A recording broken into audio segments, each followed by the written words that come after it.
summary and overview of the entire course. Let's start with consonants. There are three main defining characteristics of consonants: place of articulation, manner of articulation, and voicing. These are the characteristics which we use to describe consonants. For example, a voiced alveolar fricative, Z.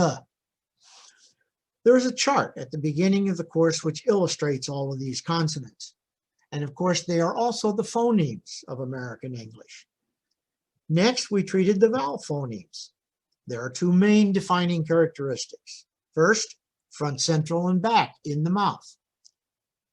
Second, high, lower high, mid, lower mid, and low. And then we use diphthongs as a combination of two vowels already on the chart.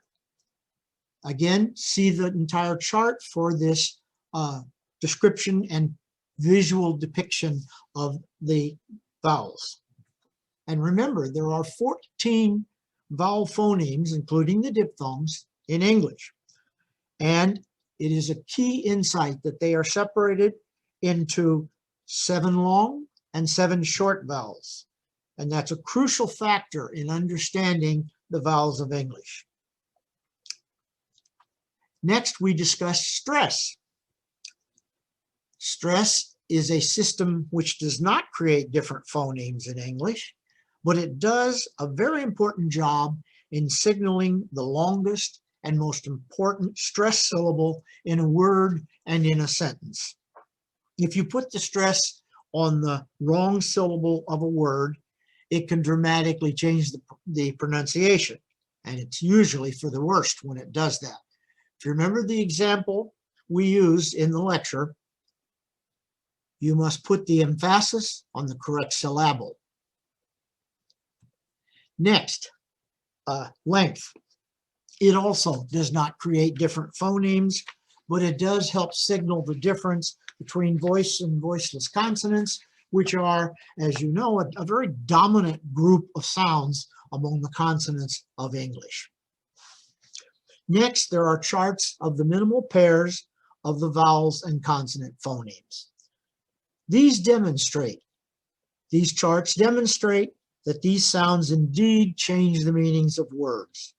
It is therefore essential to hear and produce them if you want to master the sound system of English. Then we discussed allophones. They are phonetic variations of the phonemes. They do not change meaning, but they do signal whether one is a native speaker or not. Native speakers are not aware of the nature of phonemes, of the nature of allophones, but only of phonemes. And because they are not phonemes, they are not represented in the spelling system.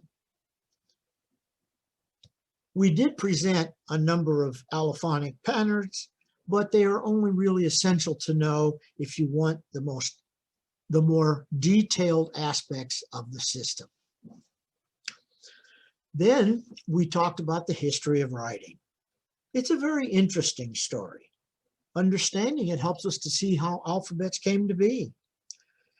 It also alerts us to the fact that not all languages use an alphabet as their primary writing system.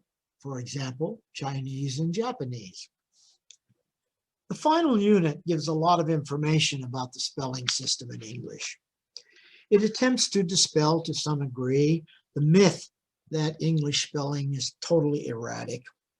Instead, there's as much as 80%, which can be determined if you pay attention to a number of patterns that help to suggest the most likely pronunciation. These patterns are probably most useful in pointing someone in the right direction and giving them confidence.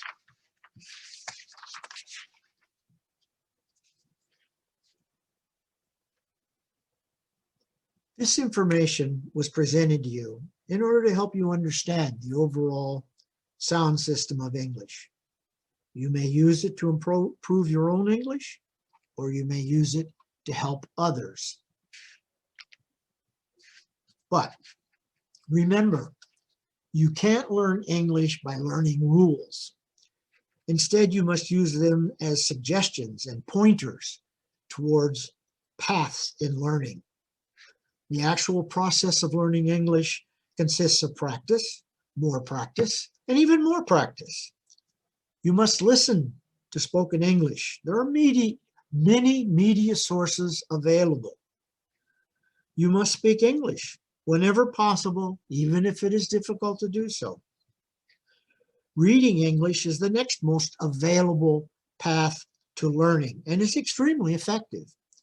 Read as much as you can and don't use a dictionary unless it is absolutely necessary. Instead, read simpler materials to build your skills. Finally, write as much as you can. Writing can be difficult even for native speakers, but it reinforces your thinking in English.